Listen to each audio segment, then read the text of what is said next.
말씀 속으로 13페이지 읽겠습니다. 지혜자는 자신도 아버지가 자신에게 가르쳐 주었던 수많은 교훈과 명령과 가르침을 통해 지혜와 명철을 얻었음을 고백합니다.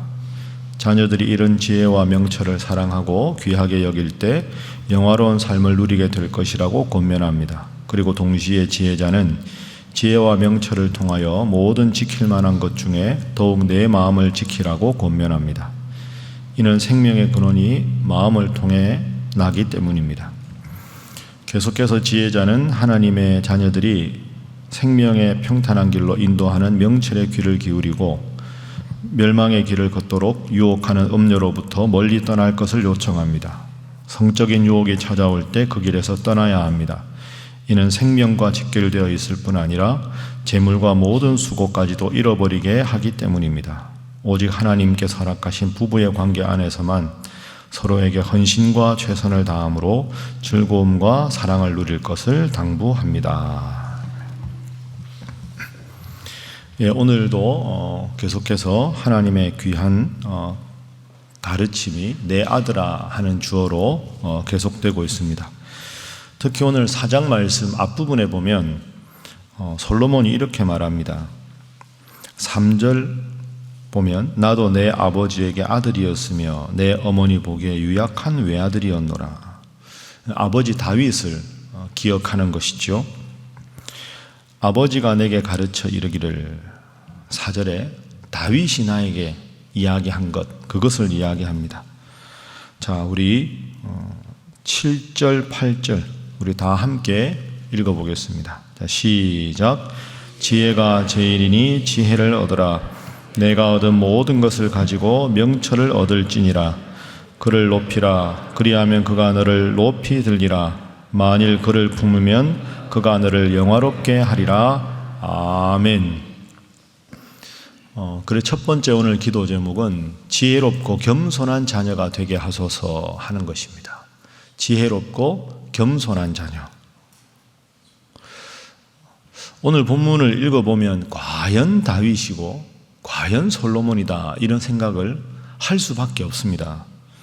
여러분 아까 읽은 대로 4절에 아버지 다윗이 솔로몬에게 이야기한 것이 뭐냐 하면 7절에 지혜가 제일이다. 그러니까 하나님으로부터 오는 지혜, 그것보다 더 소중하고 중요한 것은 없다. 그것이 제일이다. 그리고 8절에 하나님을 높이라. 그리하면 그가 너를 높이 들리라. 그러니까 하나님을 높이고 너는 늘 하나님 앞에 겸손하라 하는 것이죠. 다윗이 솔로몬에게 준 가장 중요한 교훈은 지혜와 겸손. 그러니까 하나님께서 주신 힘으로 살아가고 그래서 형통할 때가 있고 인생이 잘 풀릴 때가 있어도 하나님을 높이고 너는 겸손하라. 여러분 가만히 생각해 보면 부모가 자녀에게 줄 수 있는 조언 중에 이보다 더 중요한 조언이 있을까요? 하나님을 늘 의지해서 하나님으로부터는 지혜, 그리고 세상을 살아갈 때 모든 사람 앞에 하나님만 높이고 겸손, 이 두 가지를 하면 그 아이의 인생에 누가 방해가 되고 누가 힘들게 하겠습니까? 하나님께서 피할 길을 다 내주시고 모든 사람 앞에서 겸손해야 사람들로 하여금 신임과 존경을 받지 않겠습니까? 오늘 이 두 가지를 다윗만 솔로몬에게 전하는 게 아니라 여러분들도 여러분의 자녀들에게 이 두 가지를 꼭 기억하셔서 평소에 여러분 많은 거 강조하시겠지만 지혜가 제일이다. 하나님만 높이고 겸손이 제일이다. 이 두 가지를 다윗처럼 늘 강조하셔서 여러분의 자녀가 하나님 앞에 크게 복받고 인정받고 세상 사람들에게 존경받는 자녀가 될 수 있기를 주님 이름으로 축복합니다. 자, 두 번째 기도 제목은 악인의 삶을 살지 않게 하소서 하는 것입니다. 악인의 삶을 살지 않게 하소서. 오늘 4장 5장 군데군데 악인이라는 단어가 나옵니다. 자, 오늘 본문 10절 이하에 보면 악인에 대한 경계가 쭉 나옵니다. 자, 예를 들어 18절, 19절 4장 18, 19절 함께 읽습니다. 시작.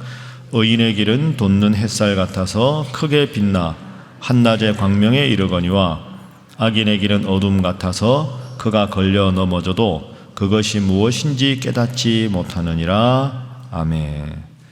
5장 마지막에도 나옵니다. 자, 5장 22절 23절 함께 읽습니다. 시작. 악인은 자기의 악에 걸리며 그 죄의 줄에 매이나니 그는 훈계를 받지 아니함으로 말미암아 죽겠고 심히 미련함으로 말미암아 혼미하게 되느니라. 아멘. 의인과 악인을 비유하면서 악인의 길은 망하게 된다.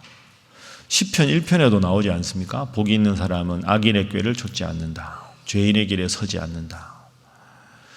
하나님을 잘 믿는 복이 있는 사람은 시냇가에 심겨진 나무가 시절을 쫓아 과실을 맺는 것 같은데 악인은 그렇지 않고 바람에 나는 겨와 같다. 의인과 악인의 대비가 잠언에 자주 나오는데 여러분이 꼭 하나 기억할 게 있습니다. 성경에서 말하는 의인과 악인은 의로운 일을 하면 의인이고 악한 일을 하면 악인이 아닙니다. 이 성경을 잘못 이해한 거죠.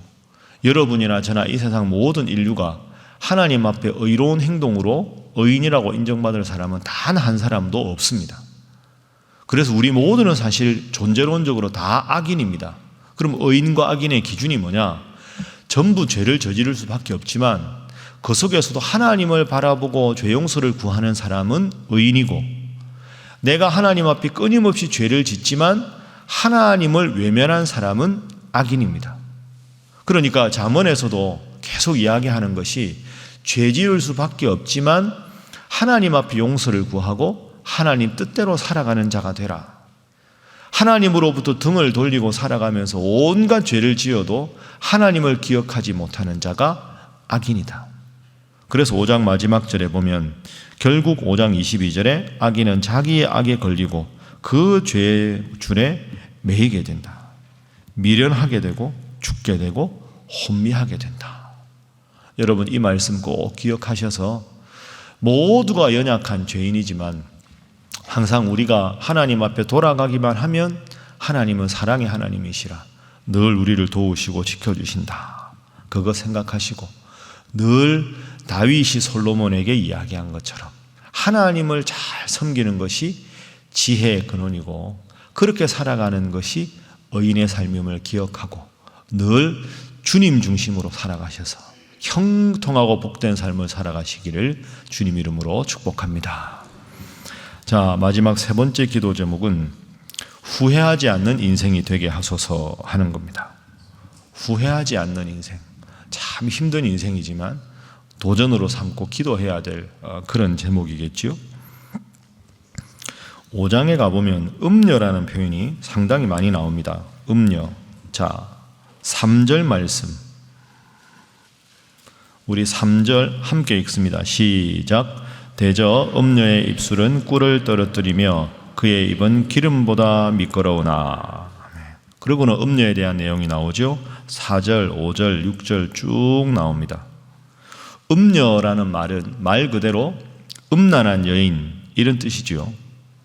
11절부터 보십시오. 두렵건대 마지막에 이르러 내 몸 내 육체가 쇠약할 때 내가 한탄하여 말하기를 내가 어찌하여 훈계를 싫어하며 내 마음이 꾸지람을 가벼이 여기고 내 선생의 목소리를 청종하지 아니하며 나를 가르치는 이에게 귀를 기울이지 아니하였던고. 여러분, 이 잠언에서 음녀는 내 사랑하는 아내를 두고 남편을 두고 소위 말해서 다른 여인이나 다른 남자를 탐하는 그런 의미에서 음녀도 맞습니다. 그건 소극적인 의미고 적극적으로 생각하면 오늘 다윗이 솔로몬에게 말했듯이 하나님 중심으로 살아가고 하나님으로부터 주는 힘으로 살아가는 것이 인생의 첫 번째 원리인데 하나님보다 좋아하는 세상적인 대상, 그게 넓은 의미로 보면 음녀가 되는 거죠. 그러니까 하나님보다 내가 돈을 더 사랑한다 하면 돈이 음녀인 거고, 하나님보다 내가 더 관심을 가지고 그것에 더 집착하고 하나님보다 그것을 더 사랑하는 대상이 있으면 그게 음녀가 된다. 그러니까 잠언에서는 쭉 하시는 말씀이 하나님을 삶의 1순위로 두고 1장 7절에서 말씀하시는 대로 여호와를 잘 경외하는 것이 지식의 근본인데 여호와를 경외하는 것보다 더 사랑하고 집착하는 대상이 있어서 하나님을 내팽개치고 그것 중심으로 살아가면 결국 하나님이 지켜주는 인생이 아니어서 패망하게 되고 멸망하게 되고 망하게 될 수밖에 없다. 이것이 오늘 본문의 교훈입니다. 인생이 참 유한합니다. 잘못하고 후회하기에는 어쩌면 참 아까운 시기가 우리 인생의 시기 아닙니까?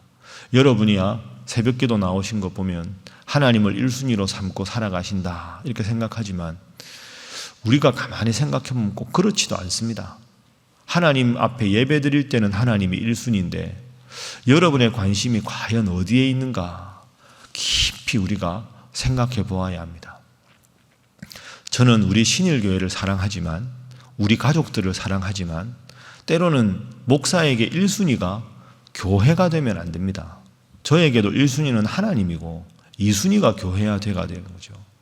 여러분들도 직장 생활 하시느라 훨씬 교회에서보다 시간을 많이 쓰시는 분도 많을 겁니다. 시간을 많이 쓰는 것과 삶의 1순위라는 것은 구분해야 합니다. 직장 생활 열심히 하십시오. 여러분 그런 말이 있습니다. 우스갯소리로 아브라함이 이삭을 바쳤지 않습니까? 요즘에 제가 연세 드신 목사님들 만나면 그런 농담을 아주 많이 하시더라고요. 저는 아직 실감이 안 나는데 아브라함이 아들을 바치라고 했으니까 바쳤지 손자 바치라 그랬으면 뭐 바쳤을 거라고. 손자 낳았을 때 너무 귀엽다고 이제 아들 낳았을 때 딸 낳았을 때야 아직 젊을 때고 나이 많이 들어서 손자 손녀 보니까 너무 좋다고. 물론 농담이겠지만 여러분 가만히 한번 생각해 보십시오. 우리 인생에 하나님 중심으로 살아가는 게 생각보다 쉽지가 않습니다. 그럼 여러분 손자 손녀 태어나면 끔찍하게 사랑하셔도 됩니다. 중요한 건 하나님이 이 귀한 아이를 내게 주셨다 하고 감사하는 마음으로 사랑해야 되는데 그 하나님 주셨다는 마음을 잊어버리고 그 아이가 사랑의 대상만 되면 그게 이제 문제가 되는 거죠. 자녀도 마찬가지고 돈도 마찬가지고. 여러분 오늘도 직장 생활하시고 기업 운영하는 분도 있고 자녀를 위해서 열심히 오늘도 뒷바라지 하시면 최선을 다해서 하십시오. 정말 열심히 하십시오. 조건은 하나님이 이 직장을 나에게 주셔서 감사하다 하는 마음으로 직장에 최선을 다하시고 자녀를 위해서 열심히 기도하고 뒷바라지 하시되 하나님께서 이 귀한 자녀를 나에게 의탁하셨으니 하나님 앞에 부끄럽지 않게 자녀를 위해서 최선을 기도하며 다하겠다. 근본적인 그런 태도를 가져야 영적인 음료에 빠지지 않을 줄로 믿습니다. 오늘 하루도 살아갈 때 하나님이 이 하루를 주셨으니 후회 없이 올 한 해를 하나님 주셨으니 후회 없이 최선을 다해서 늘 모든 것이 하나님께로부터 왔다. 이것이 지혜로운 삶이다 생각하시고 이 근본 원리를 꼭 기억하시고 하나님을 1순위에 두고 감사하는 인생 살아가시기를 주님 이름으로 축복합니다. 기도하겠습니다. 하나님, 우리 사랑하는 자녀로 하여금 지혜롭고 겸손한 자녀가 되게 하여 주옵소서. 하나님 늘 함께 하셔서 하나님을 멀리하는 악인의 길을 멀리하게 하시고 음료를 가까이 하지 않게 하시며 오직 하나님 중심으로 모든 것이 하나님께로부터 왔음을 기억하며 감사하며 최선을 다하는 삶을 살게 하여 주옵소서. 그리하여 죄짓고 안타까워하며 후회하는 삶이 아니라 늘 하나님 앞에 지혜와 겸손의 인생 되게 하여 주옵소서. 다 함께 주님 앞에 기도하겠습니다. 주여 믿습니다. 주여 믿습니다. 주여 믿습니다.